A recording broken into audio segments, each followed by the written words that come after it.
나오신 사랑하는 성도 여러분 한 분 한 분을 주님의 사랑으로 환영하고 축복합니다. 영상으로 예배드리는 사랑하는 교우들에게도 동일한 하나님의 은혜와 축복이 있기를 선포합니다. 지난 시간 우리는 정복전쟁을 통하여 여호수아를 통해 하나님께서 명령하셨던 일들을 기억하시죠? 할례를 행해라, 유월절을 지켜라, 네가 선 곳은 거룩한 땅이니 신발을 벗어라. 전쟁을 앞둔 이스라엘 백성들의 명령하신 것이 과연 맞는가 할 정도로 이스라엘 백성들은 어려운 명령에 순종하면서 어떤 결단을 내렸느냐? 하나님 앞에 삶의 주권을 내려놓는 훈련들을 하게 되었습니다.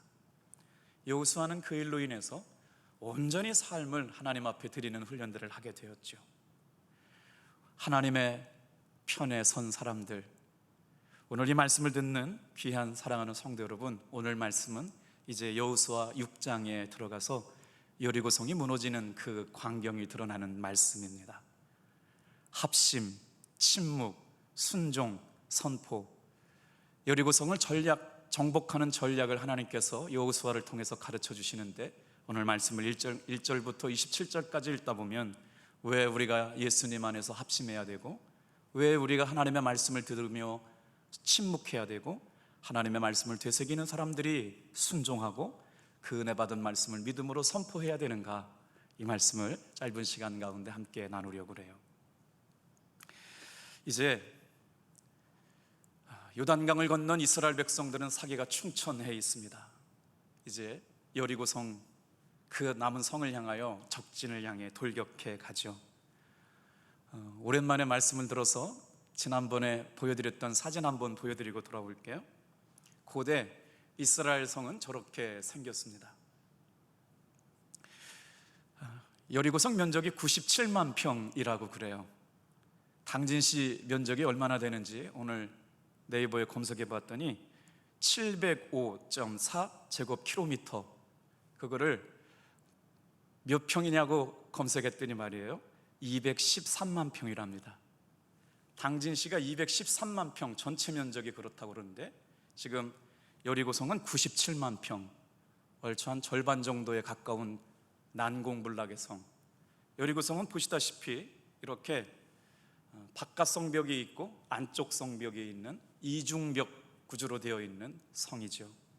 거대하고 견고한 성입니다. 그야말로 난공불락 같은 성이에요.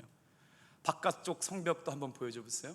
사람이 키가 5m나 넘는데 그거를 겨우 지나고 나면 35도 각도로 또 안쪽 성벽까지 지나가고 기어가야 되는데, 위에서 공성전을 펼치고 나면 살아남기가 쉽지 않습니다. 그러니까 여리고성은 적은 인원을 가지고 효과적으로 그 성을 방어할 수 있는 천혜의 자연경관을 갖고 있는 성이라는 것이죠. 이스라엘 백성들은 지금 중요한 위치에 놓여 있어요. 가나안 땅 여리고는 어떻게 되어 있냐면, 남부 동맹이라고 하는 민족이 있었고 북부 동맹이 있었기 때문에 지금 이 여리고를 정복해야만 남과 북을 가로질러 가지고 복음로를 차단할 수밖에 없는데, 여리고를 그렇게 전략적 요충지로 선택했던 이유는 다른 곳에 있었습니다. 왜냐하면 여리고는 풍성한 물이 있었어요.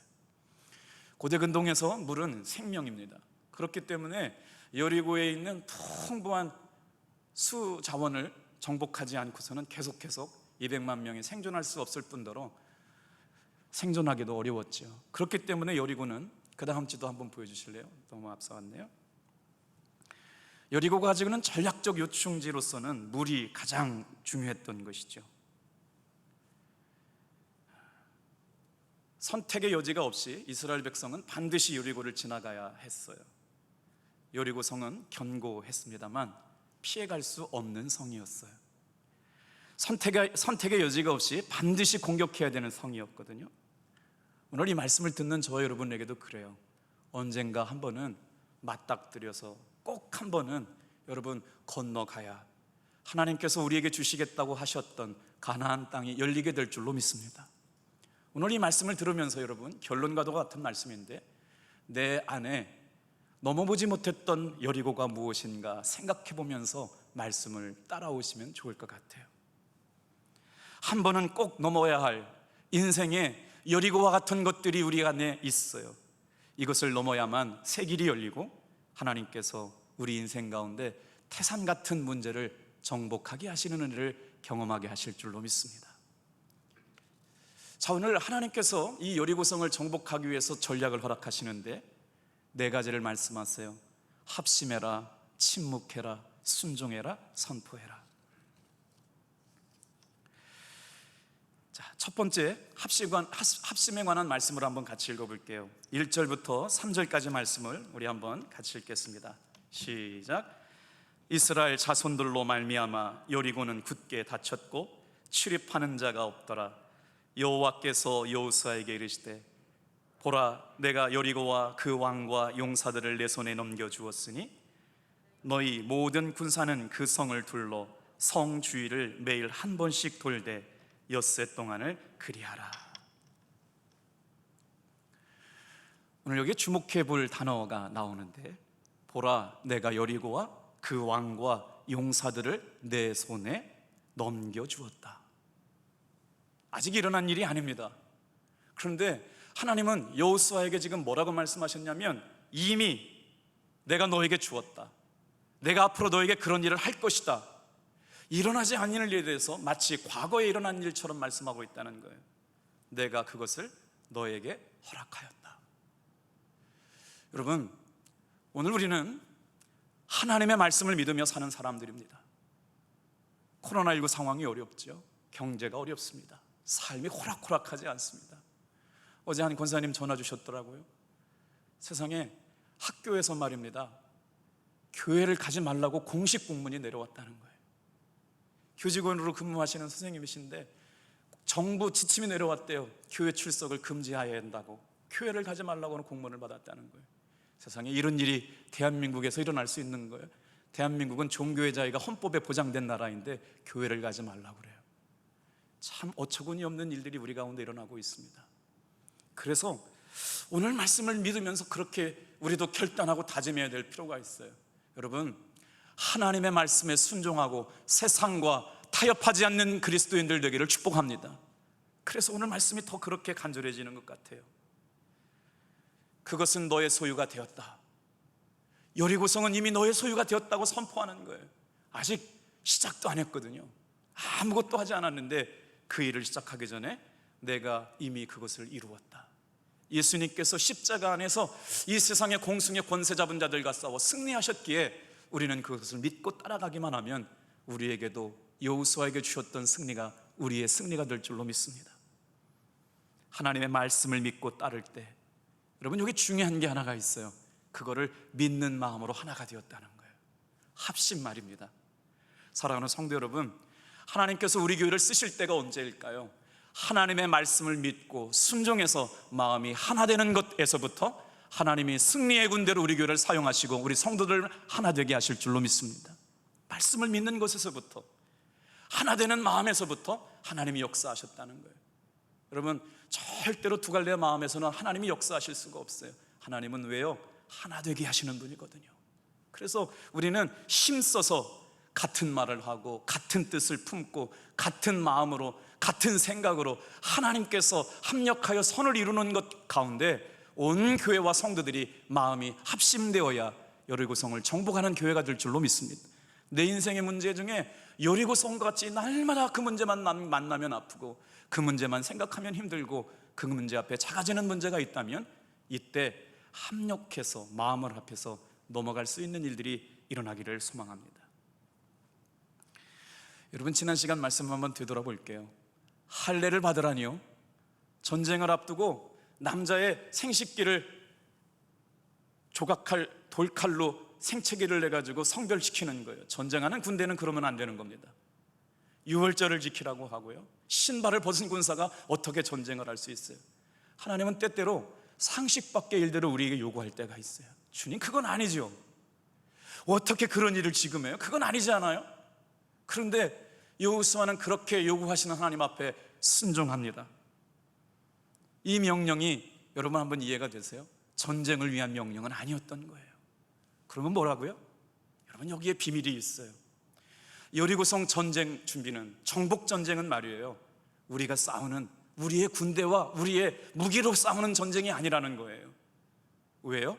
하나님을 신뢰하는 사람들, 하나님을 믿는 사람들, 하나님을 바라보고 사는 사람들에게 보여주시기에는 하나님을 신뢰하는 믿음의 훈련을 알아가는 싸움인 줄로 믿습니다. 오늘 코로나19가 장로님들도 기도해 주시고 성도님들도 아침에 정말 눈물로 기도하시는 분들이 계세요. 그러면서 참 일일이 하잖아요. 오늘은 또 많이들 줄었더라고요. 넉넉하게 이겨나가시는 것, 여러분 아침에 우리 시작 전에 박 권사님 기도해 주셨잖아요. 이 일로 인하여 우리가 하나님 앞에 성결하게 되고 겸손하게 되고 주님과의 사귐이 깊어지는 시간들이 될 때마다 풍성한 하나님의 살아계심을 경험하게 될 줄로 믿습니다. 뭐라고요? 여리고성 정복전쟁은 우리가 하나님을 얼마나 믿고 따르는지, 얼마나 하나님 앞에 순종하는지, 얼마나 합심하여 주님의 기뻐하시는 공동체를 만들어가는지 시험해보는 그 과정이라고 하는 거예요. 하나님 앞에 우리의 생각이 하나 되기를 기도합시다. 하나님 앞에 우리의 마음을 합하는 훈련부터 합시다. 내 생각과 내 판단과 내 계획이 다를지라도 주님 앞에 기도하면서 하나님이 원하시는 것이라면 여러분 마음을 모을 수 있는 귀한 탑동교회 성도들 되기를 주님의 이름으로 축복합니다. 그 말씀을 지금 오늘 듣고 있는 거예요. 두 번째예요. 자, 첫 번째는 여호수아의 명령에 이스라엘 백성들이 다 마음을 합하는 거잖아요. 그랬더니 이제 두 번째 중요한 전략이 나와요. 우리 10절 같이 한번 읽어볼게요. 뭐라고 명령하셨는지 볼게요. 같이 읽겠습니다. 시작. 여호수아가 백성에게 명령하여 이르되 너희는 외치지 말며 너희 음성을 들리게 하지 말며 너희 입에서 아무 말도 내지 말라. 그리하다가 내가 너희에게 명령하여 외치라 하는 날에 외칠지니라 하고.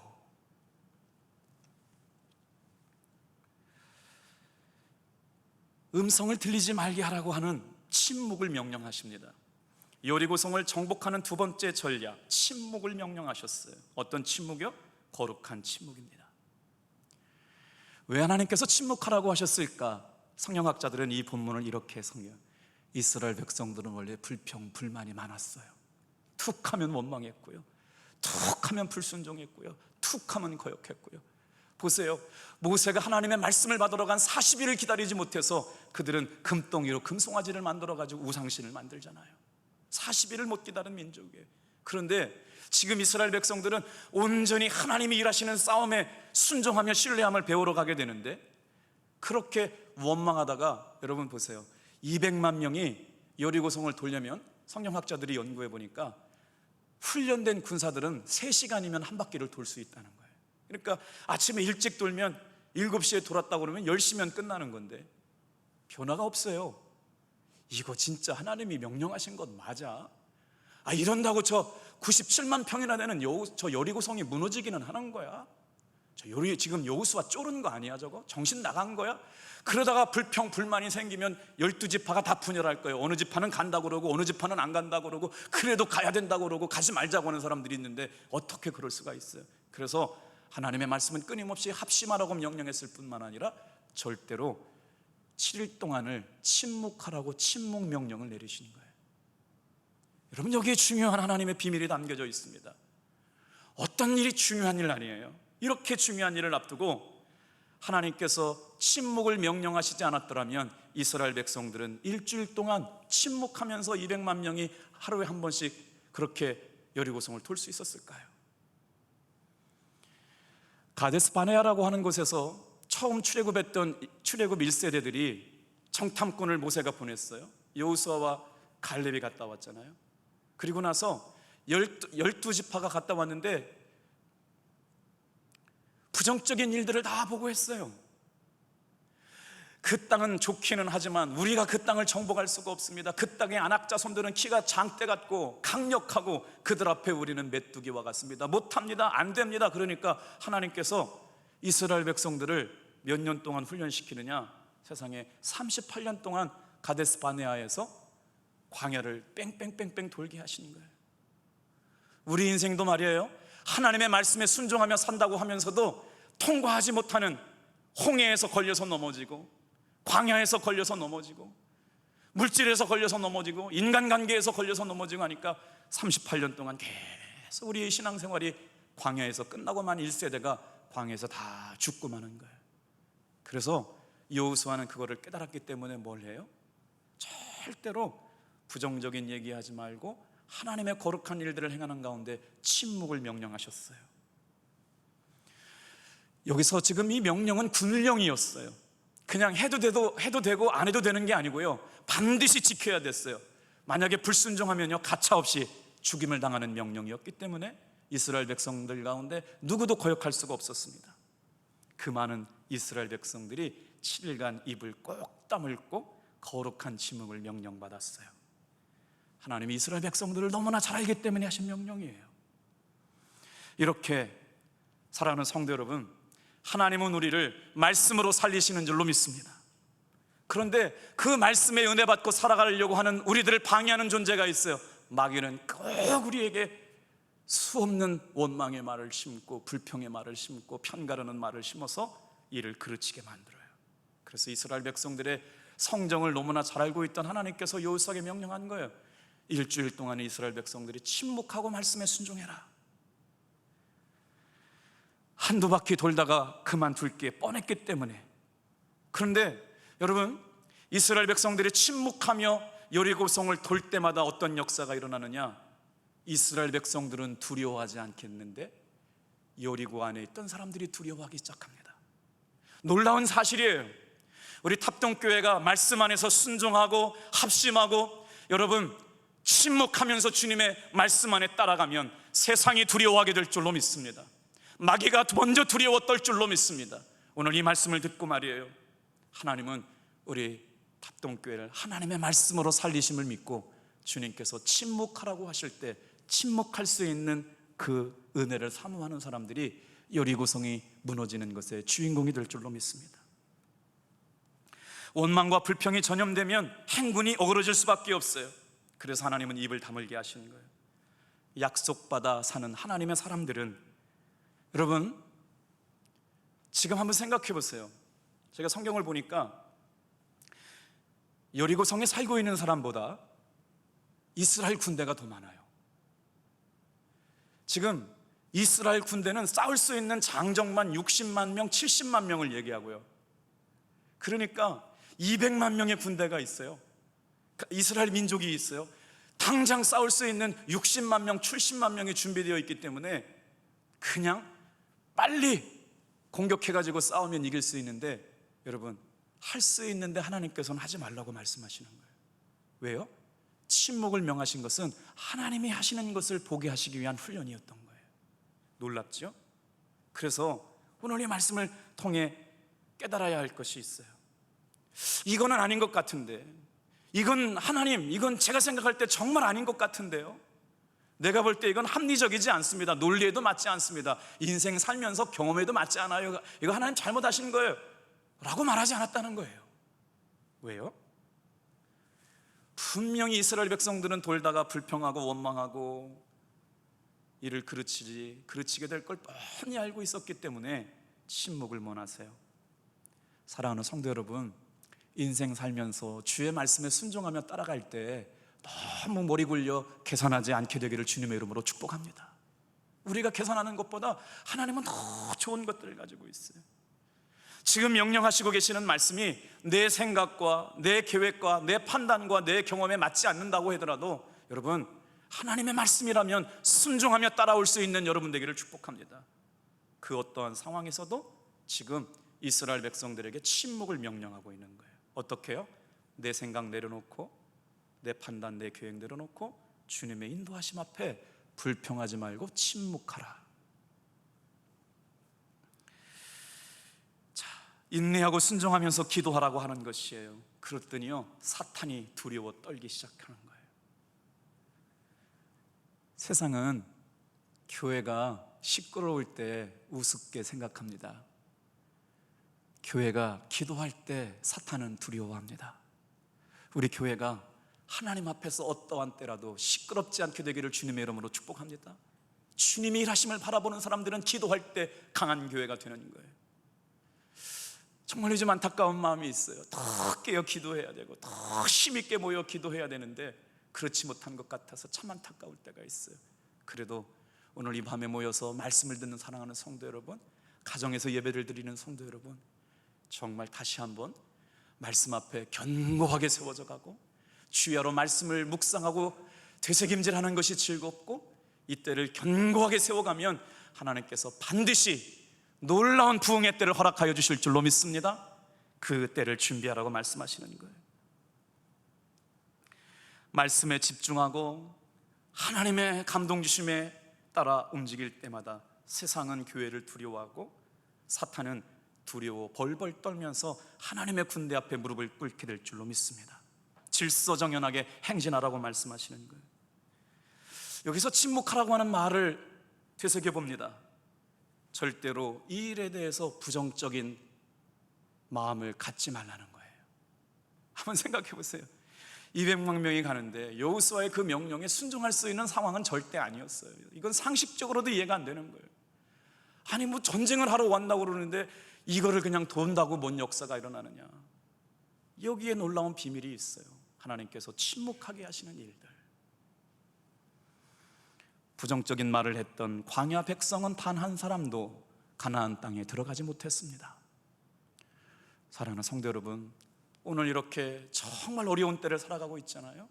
그럼에도 불구하고 이 때를 겸손한 가운데 주의 말씀 앞에 침묵하며 주님께서 이루실 일을 믿음으로 순종하며 바라볼 수 있는 여러분 되기를 축복합니다. 함께 기도하고 묵상하고 마음을 모았던 일들이 이제 이스라엘 백성들이 알게 되었어요. 첫째 날, 둘째 날, 셋째 날은 잘 몰랐는데 그럼에도 불구하고 침묵으로 순종하며 따라가다 보니까 여러분, 오늘 주의 음성이 들리잖아요. 너에게 넘겨주었다. 앞으로 미래에 일어날 일인데 과거 완료형으로 표현하셨어요. 놀라운 하나님의 감동이 임한 거죠. 이제 마음을 합하고 침묵으로 따라가던 이스라엘 백성들에게 길이 보이기 시작하는 거예요. 오늘 이 말씀을 이렇게 해석하다가 이런 생각들이 들었어요. 야, 정말 코로나19를 어떻게 연말까지 진행될까? 내년은 가능할까? 이런 생각하다 보면 아무것도 뭔가 자유함이 없어졌어요. 그런데 그래, 이때를 통해서도 하나님 뭔가 역사하실 거야. 이때를 통해도 분명히 하나님은 주님의 방법으로 역사하실 거야. 여러분, 믿고 침묵하고 순종할 수 있는 저 여러분들 되기를 바랍니다. 가장 좋은 것들로 역사하실 거예요.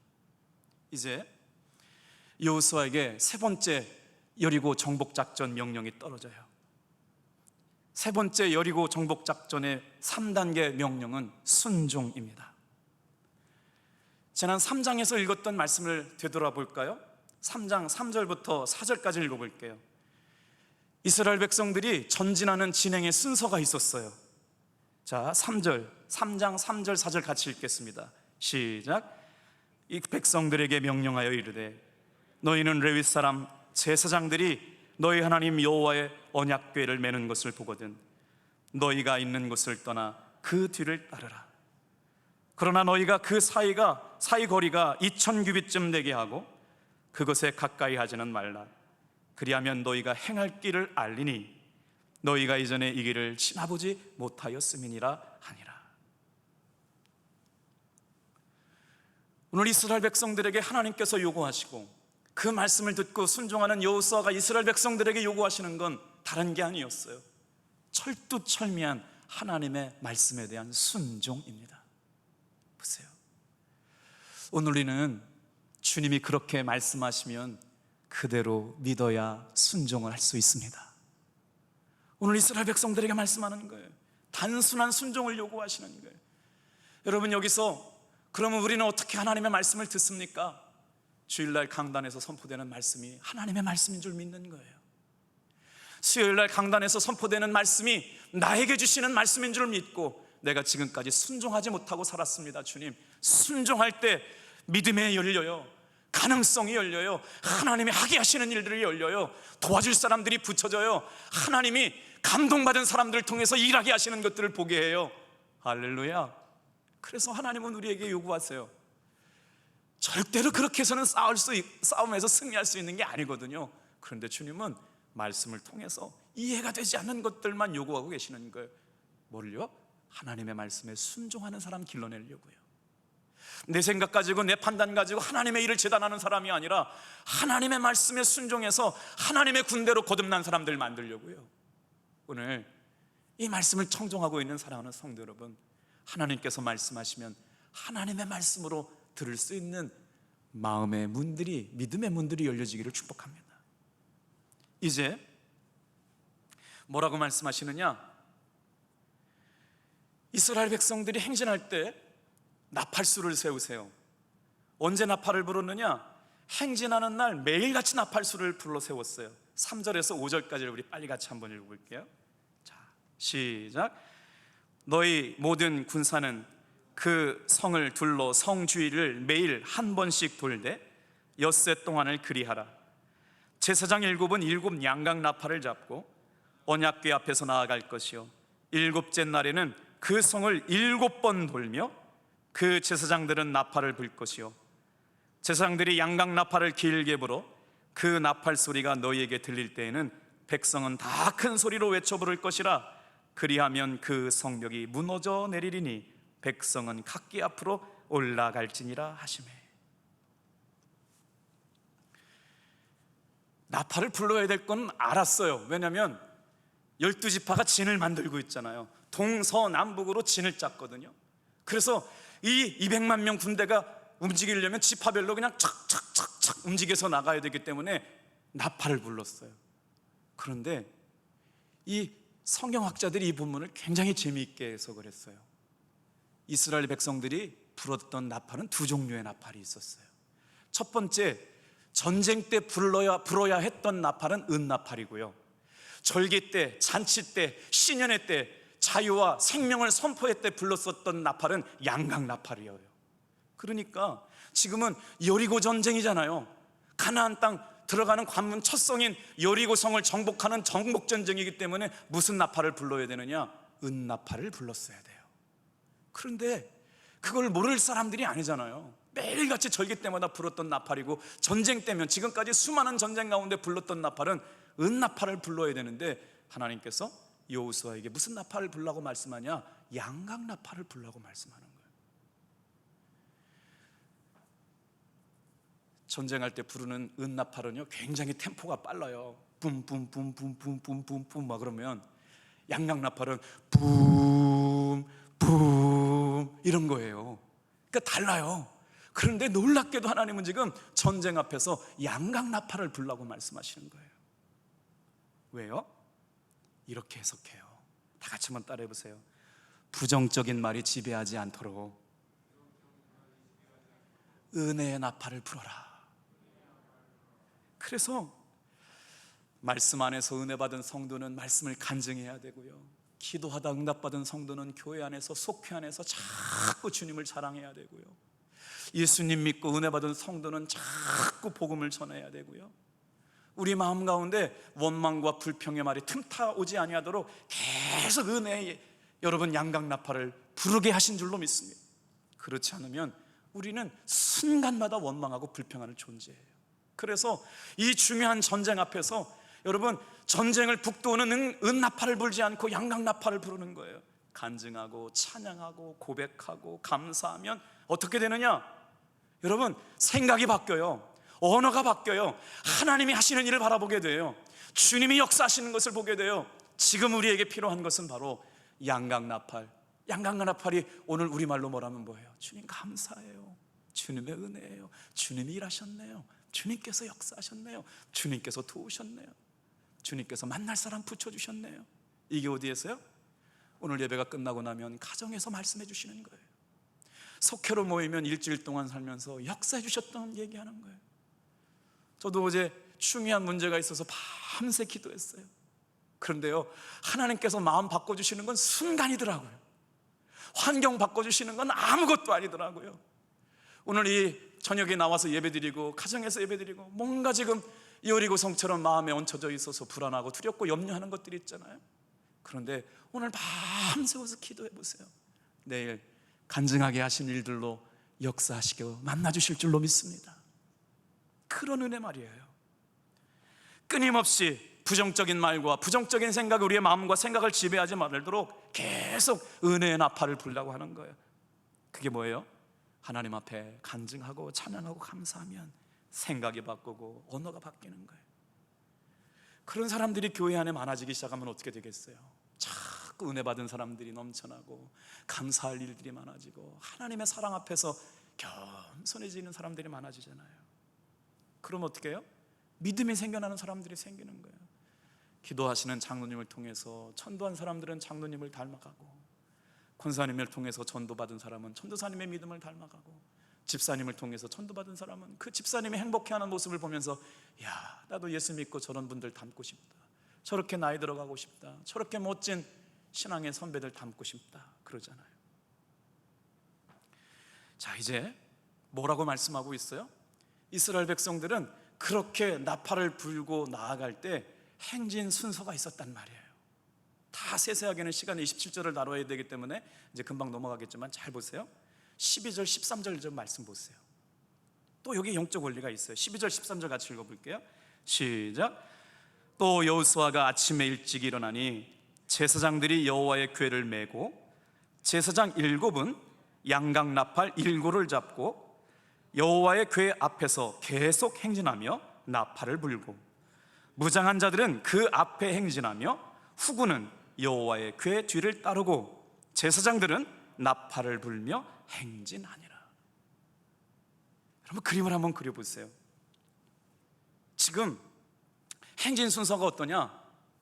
여호와의 궤가 있는데 앞서서 간 사람들이 누가 있어요? 나팔을 부는 사람이 있잖아요. 나팔을 부는 사람 앞에 누가 있느냐? 군대를 세웠어요.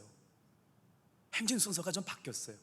그런데 이제 군대가 있고 제사장들의 나팔을 부는 7 제사장이 서고 하나님의 언약궤가 있고 그 뒤에 누가 있느냐? 무장한 후군이 언약궤를 지키고 있어요. 그리고 이스라엘 백성들이 따라오는 구조거든요. 저 이 말씀에서 참 놀라운 것을 발견해요. 여러분, 교회 안에서 집사님이 되고 권사님이 되고 장로님이 된 사람들은 어떤 신분이냐? 언약궤를 보호해야 될 영적 군사가 되었음을 믿으시길 바랍니다. 잘 들으셔야 돼요. 잘 보세요. 언약궤는 뭐예요? 하나님의 말씀이에요. 하나님의 말씀을 전하는 사람들을 앞에 군대가 보호하고 가는 거예요. 뒤따라오는 후군대가 언약궤를 보호하고 지키는 거예요. 강단에서 선포되는 말씀을 지킬 수 있는 사람은 누구냐? 이 말씀이 중요한 걸 깨달은 사람이 지키는 거예요. 이 말씀이 강단에서 선포할 때 은혜 받는다는 것을 아는 사람이 지키는 거예요. 여러분, 언약궤는 하나님의 임재를 상징해요. 하나님의 영광을 상징해요. 절대로 하나님의 말씀이 훼손되어서는 안 돼요. 그래서 은혜 받은 앞장선 영적 군대가 언약궤를 앞에 가면서 지키는 거예요. 그리고 제사장들은 나팔을 불기 시작하는 거예요. 찬양하고 간증하고 은혜를 고백하고. 그랬더니 뒤에서 공격해오는 영적 마귀의 괴계를 막기 위해서 후군들을 세웠단 말이에요. 그리고 나니까 앞에 무장한 군대, 뒤에 무장한 군대 사이에 하나님의 말씀이 있어요. 오늘 저는 이 말씀을 이렇게 읽었어요. 여러분, 교회가 혼란스럽고 교회가 시끄러워지면요, 세상 사람들이 교회를 비웃어요. 우습게 생각해요. 그런데 누가 더 먼저 알아요? 마귀가 더 먼저 알아요. 그렇기 때문에 영적 군대는 하나님의 말씀을 보호해야 될 줄로 믿습니다. 앞에선 하나님의 사람들, 뒤에선 하나님의 사람들. 그럼 어떤 역사가 일어나느냐? 사탄이 무서워서 도망가요. 깨뜨리지 못해요.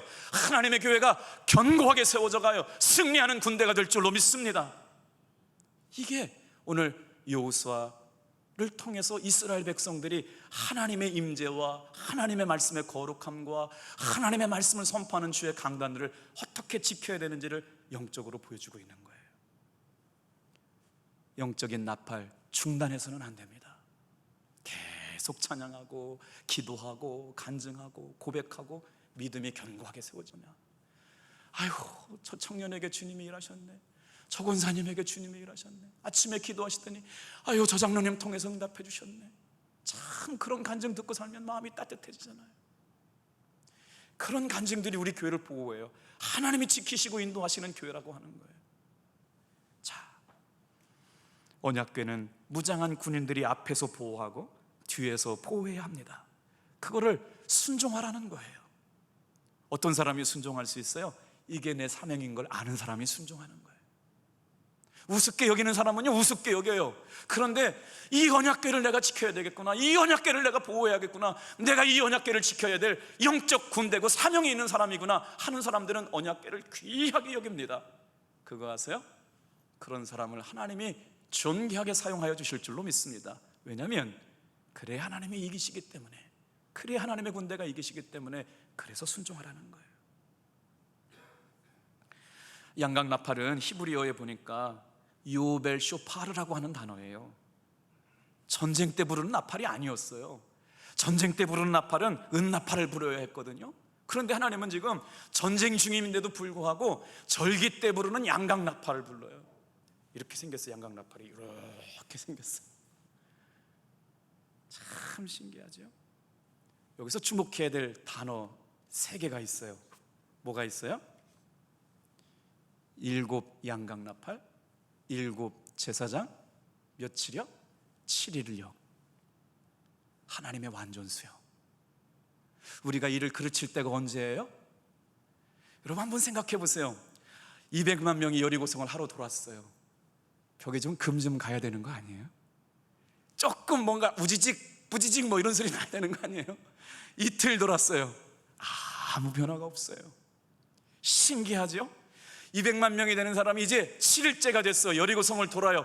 이번 마지막 날쯤 됐으면은 뭐 좀 지축이 흔들려야 되지 않아요? 어디서 좀 금 좀 가거나 뭔 역사가 일어나야 되잖아요. 나팔도 부르고 법궤를 앞세우고 하라는 대로 다 했는데 여러분, 이상한 일이 있어요. 하나님의 말씀은 끝까지 순종해야만 이루어집니다. 급해가지고 중단하면 안 돼요. 하나님 여기까지 순종했는데 도대체 왜 역사하지 않는 거예요? 아니요. 7 양각나팔을 붙잡고 7 제사장들이 7일 동안을 돌아서 완벽하게 순종할 때, 여러분 이제 말씀 한번 보세요. 얼마나 쉽게 무너지는지요. 여기서 언약궤와 양각나팔이 가지고 있는 의미가 있어요. 여러분 뭐냐? 하나님의 영광이에요. 하나님의 임재예요. 우리가 신앙생활하면서 너무 두려워하다 보니까 하나님의 말씀의 임재를 너무 쉽게 생각하는 거예요. 하나님의 말씀이 나와 함께 있으면 승리하게 하실 줄로 믿습니다. 하나님의 말씀이 우리와 함께 있으면 승리하게 되는 거예요. 거기에 이스라엘 백성들이 언약궤를 앞세우고 가잖아요. 양각나팔을 불고 있잖아요. 그건 뭐예요? 하나님의 승리가 여기 있다, 하나님의 영광이 여기 있다, 하나님이 지금 말씀 가운데 임재하여 계신다. 그러면 뭐가 두려워요? 하나님이 우리와 함께 하시겠다고 하는데요. 오늘 이 코로나19 상황에는 얼마나 많은 분들이 염려하기는지 몰라요. 그래도 기도해 주셔서 오늘 코로나가 17명인가 많이 줄었더라고요. 해외 유입이 2배나 늘었잖아요. 이렇게 되면 조만간에 예배 회복될 줄로 믿습니다. 그래서 그 생각이 됐어요. 마귀는 자꾸 우리가 코로나 때문에 위축되게 만드는구나, 코로나 때문에 기도 못하게 만드는구나, 모이지 못하게 만드는구나. 세상에 말이에요, 국무총리가 기도하지 말래요. 이런 나라가 어디 있어요? 이 어려울 때 교회가 좀 기도해 주십시오, 이렇게 돼야 맞는 거 아니에요? 그런데 예배 때 찬양하지 말래요, 기도하지 말래요. 이게 공산정권에서나 있는 일이지 종교가 헌법에 보장된 나라에서 있을 수 있는 일이 아니에요. 그런데도 분명히 이 일을 통해서 하나님께서 이루실 일들이 있을 거라고 믿고 순종하고 가는 거예요. 자, 항상 어려운 일이 닥치면 말씀 붙잡고 순종하는 사랑하는 성도들 되기를 축복합니다. 경험과 상식으로 경험되어지지 않는 하나님의 은혜가 있어요. 말씀의 인도를 잘 따르지 않으려고 하는 마음들이 우리 가운데 있어요. 그런데요, 법궤를 앞세우고 제사장들의 양각나팔을 앞세웠다는 것의 중요한 의미는, 주님, 저는 말씀의 인도하심을 따라가겠습니다, 언약궤의 리더십을 따라가겠습니다 라고 고백하는 하나님의 사람들을 훈련시키시는 거예요. 결국 여리고성을 도는 것은요, 다른 게 아니었어요. 하나님 앞에 순종 훈련 배우는 거예요. 믿음 훈련 배우는 거예요. 침묵 훈련하는 거예요. 하나님 앞에 하나님의 백성들이 합심하는 것 배우는 거예요. 자, 야속하게도 이스라엘 민족이 여리고성을 마지막 날 7번째 7일째 7번 돌 때까지도 아무 역사가 일어나지 않았어요. 언제 일어났어요? 마지막 날 7바퀴를 다 마치고 하나님이 준비하신 시간이 다 채워졌을 때 역사가 일어났어요. 마지막 5분에까지 여러분 중간에 포기하지 않아서 끝까지 하나님이 승리하게 하시는 일을 보게 될 줄로 믿습니다. 마지막 5분을 참지 못해서 일을 그르치는 사람들이 많아요. 성경은 절대로 마지막 순종이 끝날 때까지 일하지 않으셨어요. 마지막 5분, 일곱째 날 7바퀴를 도는 순간 여리속은 순간에 무너졌던 거예요. 여러분, 중간에 낙심하거나 포기하고 싶은 마음이 여러분 사라지기를 주님의 이름으로 축복합니다. 얼마나 많은 사람들이 5분을 버티지 못하고 인생이 망가져요. 오늘 우리나라 지금 혼란스러운 이유가 뭐예요? 세상의 권력을 다 가졌잖아요. 강력한 리더십을 가졌고요. 잘만 했으면 대통령도 되는 사람인데 마지막 5분을 버티지 못해가지고 그의 마지막 인생평에 오명이 써졌잖아요. 여러분, 우리도 마찬가지 아니에요? 끝까지 여러분 두렵고 떨림으로 구원을 이루어가고 늘 주야로 말씀에 거울에 우리를 비춰봐야 우리의 마지막도 하나님 앞에 부끄러움이 없는 인생으로 마감하게 될 줄로 믿습니다. 그분이 잘못했다는 게 아니라 그분도 잘 살아오셨고 훌륭하게 살아오셨지만 마지막 5분을 잘 견뎌내지 못했기 때문에 온 나라가 이렇게 혼란스럽지 않습니까? 마지막 바퀴를 돌 때까지요, 여리고성은 아무 표시도 안 났어요. 마지막까지 버텨낼 수 있는 여러분 되기를 축복해요. 7이라는 숫자는 하나님의 완전하신 숫자예요. 7제사장 7나팔 7째 날까지 여러분 말씀에 순종하고 돌아야 합니다. 중간에 결단하면 안 됩니다. 중간하고 내 생각대로 중단하면 안 됩니다. 주님이 돌으라고 하시는 시간까지 돌아야 되는 거예요. 하나님은 준비하고 계시거든요. 하나님은 순종하는 사람에게 하나님의 승리, 하나님의 방법으로 알게 하신 승리를 알게 하실 거거든요. 그래서 순종하라는 거예요. 중간에 결산하지 말고요. 주님께서 이루어지실 때까지 끝까지 가야 돼요. 이제 4번째 전략이에요. 같이 한번 읽어봐요. 선포하고 간증하고 찬양하라. 하나님의 살아계심을 선포하라는 거예요. 우리는 말씀에 감동만 받으면 되는 줄 알지만요, 여러분, 감동만 받으면 안 됩니다. 감동받은 것을 선포해야 돼요. 간증해야 돼요. 자랑해야 돼요. 복음을 자랑해야 돼요. 하나님의 일하심을 찬양해야 돼요. 17절, 18절, 19절 같이 한번 읽어볼게요. 시작. 이 성과 그 가운데 있는 모든 것은 여호와께 온전히 바치되 기생라합과 그 집에 동거하는 자는 모두 살려주라. 이는 우리가 보낸 사자들을 그가 숨겨 주었음이니라. 너희는 온전히 바치고 그 바친 것 중에서 어떤 것이든지 취하여 너희가 이스라엘 진영으로 바치는 것이 되게 하여 고통을 당하게 되지 아니하도록 오직 너희는 그 바친 물건에 손대지 말라. 19절 거기까지 읽었죠? 은금과 동철 기구들은 다 여호와께 구별될 것이니 그것을 여호와의 곳간에 드릴지니라 하니라. 여기에 중요한 오해가 있어요. 안티기독교인들이, 기독교를 반대하는 사람들이 근거를 대는 구절이 여기 있는 거예요. 자 보세요. 하나님은 사랑의 하나님이시라면서요. 그런데 여리고성에 들어가서는요, 뭐예요? 모든 것을 하나님께 바치라고 하는 의미는 뭐냐면 다 죽이라는 거예요. 뭘 죽여야 돼요? 어린아이도 죽여야 돼요. 짐승도 죽여야 돼요. 그리고 은과 금과 폐물들은 개인이 가져서는 안 돼요. 다음 장에 나오잖아요. 아간의 실패로 인하여 이스라엘 민족이 아이성에서 대패를 하는데 헤렘, 하나님 앞에 바쳐진 물건을 숨겼어요. 성경 주석을 보니까 80억, 100억 정도 되더라고요. 금과 은과 신할산의 외투 한 벌을 요즘 단위로 따져보니까 100억 정도 되더라고요. 크게 탐나가지고 감췄는데 민족의 패망을 가져와요. 모든 것을 하나님 앞에 바치라는 거는 다 죽이라는 거예요. 그러니까 예수 안 믿는 다른 사람들이 볼 때는 하나님은 사랑이라면서 그 가나안 민족들은 사랑하지 않았느냐? 여러분, 여기에 오해가 있어요. 조금 설명해 드려 볼게요. 하나님이 모두 죽이라고 그랬어요. 어린아이부터 짐승까지 모두 죽이라고 그랬는데 어떻게 하나님이 그렇게 잔인한 하나님이냐? 여러분, 이유가 있었습니다. 가나안 땅은 우상 숭배하는 집단이었어요. 얼마나 타락하고 음란했냐면요, 사람과 사람 간의 성행위로 만족하지 못해서 그때 벌써 동물과 사람의 성행위가 성행을 하고 있었어요. 우상 숭배가 극에 달았어요. 그러니까 사람도 오염됐고요, 어린아이들도 그 사이에 제물로 바쳐졌어요. 우상 숭배하다가 누굴 바쳤느냐? 하나님, 자기들이 신을 섬기는 사람들을, 신을 만족하기 위해서요, 세상에 어린아이들을 제물로 바쳤거든요. 그러니 동물과 사람 간의 성적 교합이 있었어요. 하나님께서는 이스라엘 백성들을 거룩하게 성별하셨기 때문에 그 땅에 들어가서 그 땅의 음란한 문화와 우상 숭배를 이스라엘 백성들이 경험하지 못하도록 다 전멸하라고 말씀하신 거예요. 그걸 이해 못하는 사람들은 하나님이 너무 잔인한 거 아니냐 이렇게 말씀하고 있는 거예요. 어린아이까지도 죄와 우상 숭배에 전염되어 있었고, 동성애에 전염되어 있었고, 수간에 전염되어 있었어요. 그러니까 동물부터 어린아이부터 모든 것을 다 하나님 앞에 드리라고 하는 건 죽이라고 하는 것이었어요. 영적 전쟁 앞에 타협은 없었어요. 혹시라도 그 죄 하나가 이스라엘에게 전염될까 봐 하나님께서 강하게 명령하셨던 거예요. 오늘 사랑하는 성도 여러분, 우리의 마음이 온전히 주님 앞에 구별되어지기를 주님의 이름으로 축복합니다. 이제 22절부터 25절까지 말씀은 빨리 넘어갈게요. 누구를 살려주라고 말씀해요? 정탐꾼을 보호했던 기숤 라합의 가족을 지키고 보호하라고 명령합니다. 기숤 라합의 구원이 의미가 있어요. 뭐예요?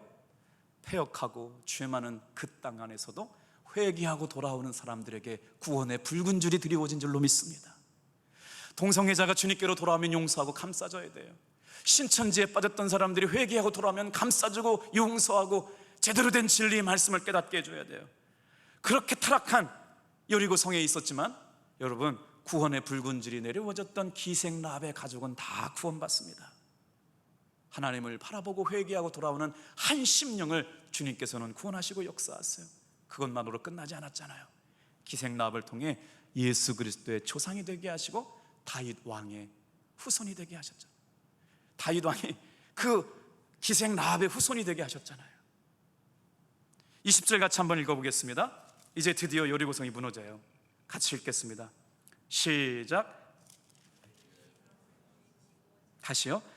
이에 백성은 외치고 제사장들은 나팔을 불매 백성이 나팔 소리를 들을 때 크게 소리질러 외치니 성벽이 무너져 내린지라 백성이 각기 앞으로 나아가 그 성에 들어가서 그 성을 점령하고.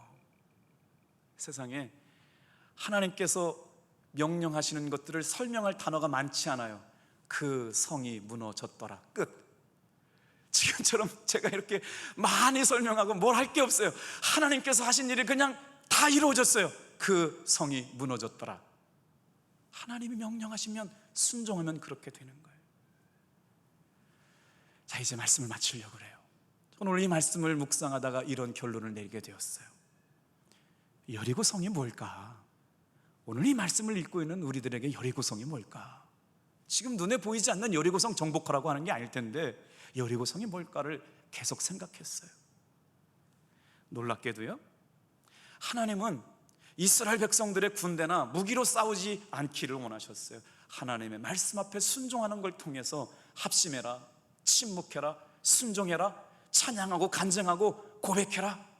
그러면 내가 이 전쟁을 승리로 만들어주마. 여리고성은 그렇게 와 했더니 지진이 나서 무너진 거예요. 여리고성을 쌓았던 사람들은 한 번도 자기들이 정복당할 줄 몰랐죠. 그렇기 때문에 견고하게 싸웠는데 세상에 여러분, 사람에 의해서 무너진 게 아닙니다. 지축을 흔들어 버리셨어요. 기초를 흔들어 버리셨어요. 여리고성 사람들이 그렇게 믿었던 지축이 흔들리고 지진으로 무너지게 된 거예요. 놀랍지 않아요? 하나님이 하시면 그 역사상 8,000년, 10,000년 동안 한 번도 정복되지 않았던 여리고성이 지축이 흔들려가지고 말이에요, 기초가 흔들려가지고 한순간에 무너져 내리는 거예요. 오늘 저는 이 말씀을 묵상하면서 이런 결론을 내리게 되었어요. 언젠가 한 번은 우리가 이기고 건너가야 될 여리고성이 있는데 그게 뭘까? 오늘 우리의 삶에 내 신앙의 고백 가운데 여리고성이 뭘까를 묵상했어요. 방송을 듣고 있는 사랑하는 성도 여러분, 말씀 가운데 있는 여러분 잘 따라가 보세요.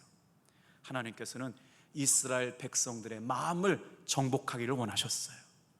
패배자의 마음, 종의 근성, 늘 눌려있고 못한다고 불안해하고 염려하는 사람들의 마음을 하나님의 강력한 군대로 만들기 원하셨다는 거예요.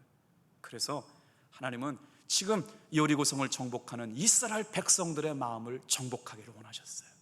그래서 오늘 우리에게 주시는 말씀은 이렇게 결론 맺습니다. 내 마음에 있는 두려움이 여리고성이에요. 코로나 앞에 두렵잖아요. 지금 목사님들도 많이 걱정하고 염려하고 있어요.